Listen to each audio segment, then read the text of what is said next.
We're going to be reacting to a video of Sadhguru speaking about the recent terrorist attack in Kashmir. To be dealt with decisively.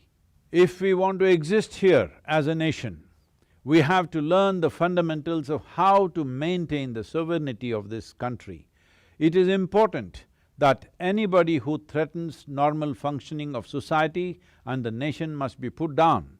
The long-term solutions are different, but So, very clear in terms of his narrative about the Pahalgam terrorist attack is that this is an attack on Indian identity, Indian nationhood, and it's something unacceptable. Now, so far as this narrative goes, nobody disagrees. The Muslims of Pakistan, the Muslims of India, the Muslims of Bangladesh, everybody, the Hindus, everybody agrees no one should be attacking civilians. But what is important here is we should be taking to task the people responsible for the terrorist act. What evidence is there that this was actually done by the Muslims of Kashmir? Secondly, when it comes to this particular terrorist attack, this is a small drop in the ocean of the oppression that has taken place in Kashmir for decades. For decades, there has been systematic rape, killing, maiming, torturing of the civilians of Kashmir, to the point that people were tortured, and that was broadcast across the valley, and so people were scared to actually take action. So all of this terror and oppression and mutilation of the rights of the Kashmiri people cannot simply be ignored, and we cannot have selective outrage when it comes to a particular attack. But some of the next things that he's going to say are actually quite disturbing. this fighting for God has to be put down absolutely. It does not matter which section of society it comes from. These terrorists are not always political pawns or tools in somebody else's hands. Those forces who cater to such elements are always there. But when one says, let's go fight and kill people for our God, whether you directly participate in it or… That is a straw man. The fighting that is happening in Kashmir, that's been happening for decades, is not, oh, let's just go fight for God. It is a situation that even the Kashmiri people, even if they were not Muslim, they would be fighting for their rights because they are an indigenous people who are being threatened by an invading army. That is what is going on. So you're making a straw man by simply making it like, oh, it's just a bunch of religious people that just want to fight for the sake of God.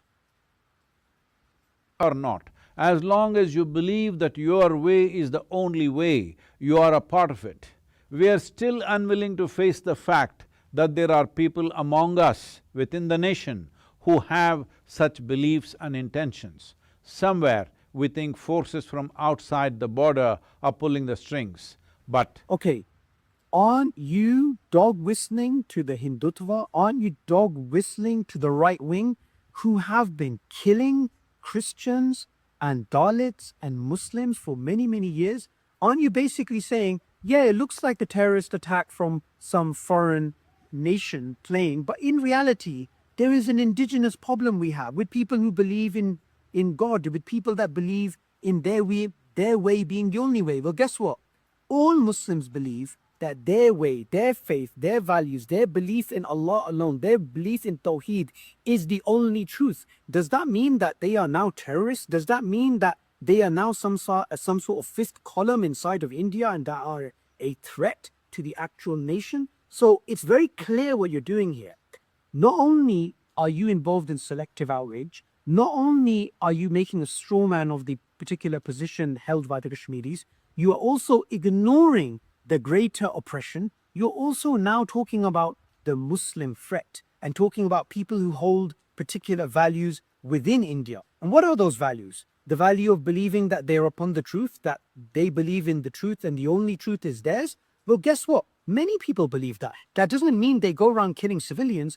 Islam forbids the killing of civilians. But what has actually happened is Hindutva forces for decades have killed so many Muslims. The amount of coverage that this attack has taken globally compared to the decades of oppression itself is an outrage. It is outrageous that for decades Kashmiri women have been raped, Kashmiri children have been maimed, shot and turned blind, all of this oppression. People have disappeared in the night. Torture has taken place. People's fingernails have been ripped out. And this systematic oppression is being ignored. And one particular act, which we don't know, it could be a false flag attack by India to actually blame Pakistan and then cut off the water supply, which affects the lives of millions of people, tens of millions of people, which is a type of collective punishment. All of this is the real stuff that we need to talk about. We need to talk about the decades of oppression. We need to talk about the Indus Valley Treaty, which has been unilaterally pulled out by India, and the effect that that's going to have on the lives of millions of Muslims in this neck of the woods. That's what we need to talk about. Now, what I can see Sadhguru is doing is he's dog whistling to the far right. And he has not, I have never seen him call out the killing of Muslims simply for carrying beef. I haven't seen him call out the oppression against the Christian communities of India. I haven't seen him call out against the oppression of the Kashmiris for decades. So you, sir, are a hypocrite. You are a grifter, and you're someone that is guilty of selective outrage, strawmanning the situation, and pushing the far-right Hindutva agenda. And I just want to give you, Sadhguru, one last message. You've been trying to win over the Western audiences with your talk of peace, with your talk of love, with your, let's just say, sugarcoating of the Hindu ideology. Through videos like this, the people in the West who you've been trying to woo for many years, they're going to see you for who you are, a charlatan, someone guilty of actually supporting a type of genocide in Kashmir, and fundamentally someone who at rock bottom, beneath the veneer, is no different to a Hindutva thug, except that you're a coward and you put yourself in this garb of peace and humanity and love.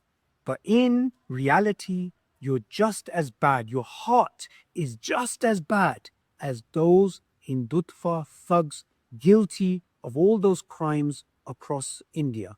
We are Muslims of this region. We are not going anywhere. Islam has been in India since the time of the Sahaba. We have not forgotten our ancestors. We have not forgotten the battles that they fought against the people who have hearts like yours. And we will not forget the fact that even today, there are people all across India who know what's happening. They know what's been happening in Kashmir like you do, and they still select parts of their memory and they deselect other parts. I want you to consider you are now being watched all across the world, and people are realizing you are a fraud. So my last message to the Hindutva, not just to Sadhguru, who is a crypto Hindutva thug, my last message to the Hindutva is all of your grand technology, your science, your navy, your army, your air force, your security forces, all of your security apparatus, all of this chest beating, all of this PR that you are spreading across the world against the Muslims of this region, all of this means nothing in front of men who believe in La ilaha illallah.